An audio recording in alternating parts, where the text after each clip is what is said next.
بسم اللہ الرحمن الرحیم نحمدہ ونصلی علی رسولہ الکریم۔ آج ہم اس بیان میں دل کو دنیا سے نکال کر قبر کی طرف لے جانا ہے۔ آج ہم اس حقیقت پر بات کریں گے جس سے اکثر لوگ غافل ہیں، اور برے اعمال کا انجام۔ میرے بھائیوں اور بہنوں، دنیا میں انسان اپنے جسم کو صاف رکھتا ہے، کپڑوں کا خیال رکھتا ہے، لیکن اعمال کی صفائی کی فکر کم کرتا ہے۔ کیا آپ جانتے ہیں کہ اعمال بھی سانس لیتے ہیں؟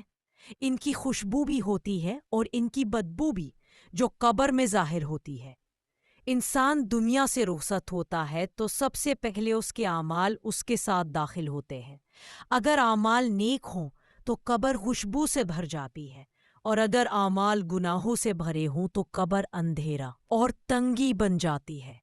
نبی کریم صلی اللہ علیہ وسلم نے فرمایا کہ قبر آخرت کا پہلا مرحلہ ہے جو یہاں کامیاب ہو گیا۔ میرے عزیزو، قبر صرف مٹی نہیں، یہ ایک ایسی دنیا ہے جہاں سوال ہوتے ہیں، حساب شروع ہو جاتا ہے، اور ہر عمل بولتا ہے۔ جب گناہوں میں ڈوبا ہوا انسان اس پر تنگ ہو جاتی ہے، یہ تنگی قبر کے چھوٹے ہونے کی وجہ سے نہیں بلکہ گناہوں کی وزن کی وجہ سے ہوتی ہے۔ برے اعمال ایک بدصورت اور بدبودار شکل اختیار کرتے ہیں جو انسان کے پاس آ کر کہتے ہیں، میں تیرے وہی گناہ ہوں جن پر تو ہنسا کرتا تھا، جنہیں تو نے معمولی سمجھا تھا۔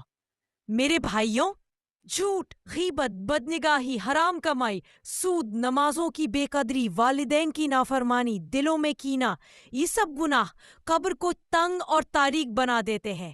ہم دنیا میں ہر چیز کا حساب رکھتے ہیں، لیکن اعمال کا حساب اکثر بھول جاتے ہیں۔ قبر میں نہ دولت بولے گی، نہ زبان ساتھ دے گی، نہ دوست کام آئیں گے، صرف اعمال بولیں گے۔ نبی کریم صلی اللہ علیہ وسلم نے فرمایا کہ قبر یا تو جنت کا باغ ہے یا جہنم کا گڑھا۔ سوچئے ہم کس کے لیے تیاری کر رہے ہیں؟ میرے عزیزو، سب سے خطرناک گناہ وہ ہوتا ہے جس پر انسان کو شرمندگی نہ ہو، اور وہ گناہ قبر میں سب سے زیادہ تنگی لاتا ہے۔ لیکن اللہ کی رحمت دیکھیں کہ اس نے توبہ کا دروازہ موت تک کھلا رکھا ہے۔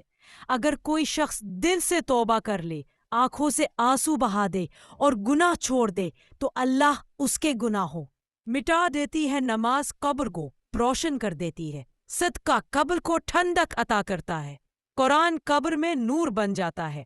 میرے بھائیوں، آج بھی وقت ہے، ہم اپنی زندگی بدل سکتے ہیں، قبر کا انجام بدل سکتے ہیں۔ قبر ہمیں روز پکارتی ہے کہ اے انسان، تو میری طرف آ رہا ہے، اپنے ساتھ خوشبو لانا، بدبو نہیں۔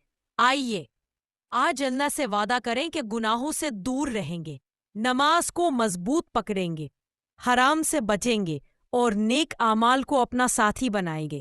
اللہ تعالی ہمیں قبر کی تنگی سے بچائے، گناہوں کی بدبو سے محفوظ رکھے، اور نیک اعمال کی خوشبو عطا فرمائے۔ اللہ ہماری قبروں کو جنت کے باغات میں سے بنا دے۔ آمین یا رب العالمین۔